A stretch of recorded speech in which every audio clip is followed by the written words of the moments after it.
property tax deductibility of $10,000. Mr. Speaker, do You you have don't any think the federal indication? government react to that and tweak their own federal law? Well, then I think it would be very hard for the members of Congress who supported this unfortunate bill to now tell people we're going to pass another bill so that you can pay more taxes. So in terms of it would be difficult for them to do that. MTA funding, were you disappointed or surprised you didn't hear a bold plan on congestion pricing like had been discussed? Well, remember, since the governor has now gone back to having a state of the state, in 2 weeks he's going to present his budget, and he said to me that by then he thinks he'll have a report from his Fixed New York Commission, and he'll have something that I think he's going to present. I think he I'd say, politely pointed at probably already what he said he was going to do. Overall, what did you make of the speech in terms of the priorities, the direction? I think it was a very good democratic message, progressive message. I think for myself, when the governor previewed it to me, I was encouraged, and I think that if we're able to follow through on many of the things he outlined, it'll be a great year for us as Democrats. What do you think will be the biggest problem to get through your House of the things that he said? I don't know if I want to say that, because then again, I still have to negotiate with the Senate, so I don't want to say what's most difficult. I think I could play right into their hands. Well, what didn't you like? What struck you and said, oh, geez, that? Nothing. Like I said, I'm pretty much encouraged by the overall message that he had. Again, it was many of the things that he talked about are things that members in our House have long championed. And again, it was a good Democratic message. What about cutting off funding for municipalities that are deemed to not be doing enough to solve the homeless problem in their communities? Is that an issue at all? I think that the urgency of wanting to deal with the homelessness, I think, has kind of reached a crisis level. Those things are still open, to negotiation. And as I said, I think he touched on all of the, I'd say, the important points. We agree there, but then now we have to see what it all means when you actually look at bill language and things like that. Mr. Speaker, will the state have to, in these tough times, raise taxes or fees or both, or raise more money through this payroll tax? I don't know if that raises more money in itself, but I do think that, as I've said before, I think that for those people who are going to benefit from this federal tax bill, they should be able to help out and contribute more. I don't think that's ever going to change. It's just the dynamic of how you get to and who you ask to contribute more, I think, is what we have to figure out. You're standing right in front of me. You have nothing to ask me. No, I did. I was just formulating it. I was thinking that Republicans are saying that all the things that the governor said in his speech aren't going to add up. That there's going to have to be some kind of cuts. He can't do all of the things that he's saying with this giant, almost a $6 billion deficit. So are you thinking that there's going to have to be, and is there some place that you would draw the line? In my conversations with the governor, the two places we agreed that we don't believe that there should be any cuts. I think that there may have to be some, limiting expectations somewhat, but I don't believe that we have to do any cutting.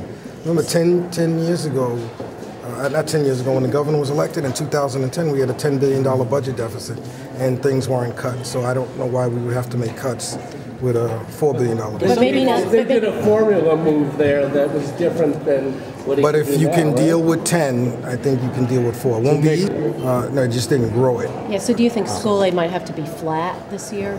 I don't know what it is, because I got to wait and see what his message is. But again, it's always going to be our objective to try to do the best we can for our schools and our hospitals, even in the midst of budget challenges. Mr. Speaker, in terms of the governor's sexual harassment proposals, do you think that, what are your thoughts on having individual members be liable rather than taxpayers for settlement cases? And do you think that should be opened up to their campaign contributions and their campaign coffers? I think the most important thing is to get justice to the victims. And I think that that's where we should begin in making sure that if people have been sexually harassed, that there should be some form of compensation and or punishment. And I think that's more of the idea. He didn't say, and at least in the discussions with me, absolutely that the state won't do it. It's just that, the manner in which people have been able to do it privately I think is the bigger concern. This doesn't, I'd say if a person has been sexually harassed by an employer, it doesn't void the state in its liability. That's not if I could what it follow meant. up on that, do you think it's more or less fair for victims to tell them that they are not going to get settlements from the state, and they're going to have to go after the person that harassed them, who might not have assets? No, but that's what I think in the clarity of the further discussion, it's not going to allow a state supervisor off the hook or have the state off the hook. It's just really more about the private settlements. If a state worker is still liable in harassing a subordinate, the state will still be liable. Okay. The governor's criticism of the federal government, do you think in any way that was him potentially positioning himself to run for president in 2020? That's a question you have to ask him, but he hasn't been saying anything differently than I've said, that this bill is, this federal tax bill is bad for New York, and he's the governor, the top Democrat in the state, and I think we should take him at him wanting to do right by the state, and then who knows in the future, you know. So. Well, did you find it surprising there was a picture of the Oval Office at the end of the State of the State speech? It's really unusual.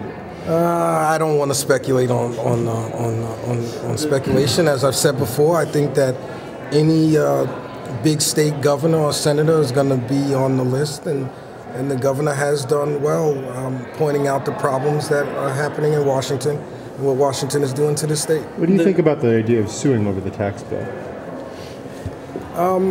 You can always sue. It'd be great if it could be, overturned, but that's why we are looking at things that we feel legislatively we could do here, and that's why we're very encouraged by the payroll tax idea, because then that would restore what Washington is taking from us. But realistically, do you think that the lawsuit would have a shot? I'm not a lawyer, never wanted to be, and every day I get reminded why I didn't want to be. I'm a numbers guy, and so for me, I just want to figure out a way to get things to add up for the people in the state of New York, and I think that if we are able, in cooperation with the governor and the Senate and the Attorney General and the Comptroller, to figure out a way from what Washington has done to us, I think we will really make the people in the state very proud. Okay. The reform proposals that the governor is repurposing, limiting outside income, term limits, public campaign finance. I mean, you said last year You there's said no term limits? It's in the book. The it's in the book? Constitutional amendment to do it. He said last year there was no appetite in the legislature to get those things done. Is there anything different this year that you might actually see both houses pass? I don't see us changing where we are on the things that we said that we would always support. But remember, you need an agreement on both houses of the legislature. The Senate has a difference of opinion. We have a different opinion. We believe that the people should limit people's terms by, if you so choose, to vote us out or keep assent. But I didn't expect the governor to say anything different than he's always said. Okay, thank you. Thank you very much.